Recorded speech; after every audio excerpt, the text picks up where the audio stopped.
Evening ஒரு 4 மணி இருக்கும். பசங்க ஸ்கூல் விட்டு வந்து ஸ்நாக்ஸ் ஏதாவது வேணும் அப்படின்னு கேட்டதுனால, சரி எப்பவும் கொடுத்ததே கொடுக்க வேணாமே, கொஞ்சம் டிஃப்ரெண்ட்டாக கொடுக்கலாம் அப்படின்னு சொல்லிட்டு நானும் என் ஃப்ரெண்டும் வண்டி எடுத்துகிட்டு பக்கத்தில் இருக்கிற சூப்பர் மார்க்கெட் போனோம். அங்கே போயிட்டு சரி என்ன வாங்கலாம் என்ன வாங்கலாம் அப்படின்னு பார்க்கும்போது கடையில் நிறைய ஐட்டம்ஸ் இருந்துச்சு. என்ன ஐட்டங்களும் அந்த மாதிரி இருந்துச்சு. இது எல்லாத்தையுமே தாண்டி நாங்கள் அப்படிக்கா போயிட்டோம். இந்த ரயிலில் போய் லாஸ்ட்டில் போய் மேகி பாக்கெட்டை தூக்கணும். ஓகே, நீங்கள் நினைக்கலாம் இதுதான் உங்களுக்கு புதுவிதமான ஐட்டமாடா அப்படின்னு சொல்லி கேட்கலாம். எங்கள் வீட்டில் இது ரொம்ப நாள் ஆச்சு சமைச்சு, கிட்டத்தட்ட 1 இயர் 2 இயர் இருக்கும். ஸோ ரொம்ப நாள் கழித்து மேகி சமைக்கலாம் அப்படின்னு சொல்லிட்டு ஒரு ஐடியாவில் வந்தோம். எங்கள் வீட்டில் 3 பசங்க இருக்காங்க, அதுவும் இல்லாமல் நாங்கள் 3 பேர் இருக்கோம். ஸோ அதுக்காக என்ன பண்ணணும் அப்படின்னு கேட்டோன்னா, பெரிய பேக் எடுத்துக்கலாம்னு சொல்லிட்டு மேகியோட ரேட்டை பார்த்தா அப்படியே பக்குன்னு ஆயிடுச்சு. என்னடா ஹெல்த்தியே இல்லை, ஆனால் இதெல்லாம் இவ்வளோ ரேட் வச்சு விற்கிறாங்க, இப்போ ஹெல்த்தியான ஃபுட்டெல்லாம் என்னடா சொல்லுவீங்க அப்படின்னு சொல்லிட்டு எங்களுக்கு ஷாக் ஆகிடுச்சு. ஓகே, 10 ரூபா பாக்கெட் இல்லையா, 12 ரூபா பாக்கெட் எனக்கு கரெக்டாக தெரில. பட் இந்த சின்ன பாக்கெட்டில் ஒரு 4 பாக்கெட் எடுத்துக்கிட்டோம்.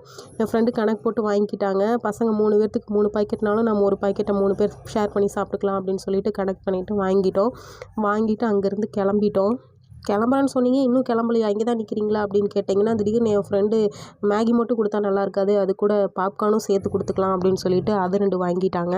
அப்புறம் பாப்கார்னு மேகி மட்டும் கொடுத்தா பார்த்தாது, பால் ஒரு பாக்கெட் வாங்கிக்கலான்னு சொல்லிட்டு அதையும் சேர்த்து கொடுத்துட்டாங்க. நீங்கள் நினைக்கலாம் இது எல்லாமே ஹெல்த்தியா அப்படின்னு நினைக்கலாம். ஹெல்த்தி இல்லை தான், பட் என்றைக்காச்சும் ஒரு நாளுங்கும்போது ஒன்றும் பிரச்சனை இல்லை. பட் இது அடிக்கடிக்கு கொடுக்கக்கூடாது, அதை நீங்கள் மனசில் வச்சுக்கோங்க. ஓகே, எல்லாமே வாங்கி வச்சுட்டு நாங்கள் கிளம்பிட்டோம். வந்த அவசரத்தில் பார்த்தீங்கன்னா எண்ணெய் கிண்ணு வந்து மூடி போடாமல் இருந்தது, தட்டி விட்டு கீழே விழுந்துருச்சு. பரவாயில்ல, கொஞ்சம் எண்ணெய் தான் சிந்துச்சு. அதை தான் என் ஃப்ரெண்டு வந்து க்ளீன் பண்ணிகிட்டு இருக்காங்க. ஓகே, அடுத்தது வந்து என்னென்னு கேட்டிங்கன்னா, மேகி வந்து எனக்கு ஒரு மாதிரி செய்ய தெரியும், என் ஃப்ரெண்டுக்கு ஒரு மாதிரி தெரியும், இன்னொரு ஃப்ரெண்ட் நிற்கிறாங்க, அவங்களுக்கு ஒரு மாதிரி செய்ய தெரியும். 3 பேர்த்துக்கு 3 விதமாக செய்கிறதுனால எந்த மாதிரி ஃபஸ்ட்டு செய்கிறது அப்படின்னு சொல்லி எங்களுக்குள்ளேயே நிறைய கன்ஃபியூஷன். சரி ஏதோ ஒரு மாதிரி செய்யுங்க, டக்குன்னு செய்யுங்க, குழந்தைங்க சாப்பிடாமல் இருக்கிறாங்கன்னு சொல்லி ஒரு மாதிரி செய்ய ஆரம்பிச்சாச்சு. இதை செஞ்சுட்ருக்கும்போதே இடையில ஒரு குரல் கேட்டுச்சு, பாப்கார்ன் இன்னும் செய்யவே இல்லை அப்படின்னு சொல்லிட்டு, ஐயோ அதை வேறு மறந்துட்டுமே அப்படின்னு சொல்லிட்டு சட்டி எடுத்து வச்சு பாப்கார்னை போட ஆரம்பிச்சிட்டோம். என் ஃப்ரெண்டு பாப்கார்ன் போடும்போதே சொன்னாங்க, கொஞ்சம் நீங்கள் எச்சா எண்ணெய் விட்டுக்குங்க, அதில் இருக்கிற எண்ணெய் பத்தாது அப்படின்னு சொல்லி எங்கள் ஃப்ரெண்டு சொன்னாங்க. ஸோ அவள் சின்ன பிள்ளையாக இருக்கிற ஒரே காரணத்துக்காக நானும் என்னோட இன்னொரு ஃப்ரெண்டும் என்ன பண்ணிட்டான்னா, அவள் சொல்கிறத காதுலேயே வாங்கிக்கல. அவள் அப்போ எண்ணெய் ஊற்றுங்கடின்னு சொன்னால், நாங்கள் ஊற்றாமல் அந்த பாக்கெட்டில் இருக்கிற எண்ணெய் மட்டும் போதும்னு சொல்லிட்டு இந்த பாக்கெட் 2 கட் பண்ணி உள்ளுக்குள்ளே போட்டு கட்டு போட்டு க்ளோஸ் பண்ணி வச்சிட்டோம்.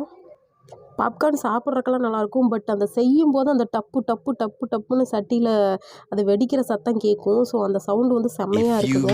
ஒரு கொஞ்சம் நேரம் கழித்து 2மே செஞ்சு முடிச்சாச்சு. செஞ்சு முடிச்சதுக்கப்புறம் பாப்கார்னை கொட்டி பார்த்தா அடியில் சில பாப்கார்ன்லாம் லைட்டாக கருகிருச்சு.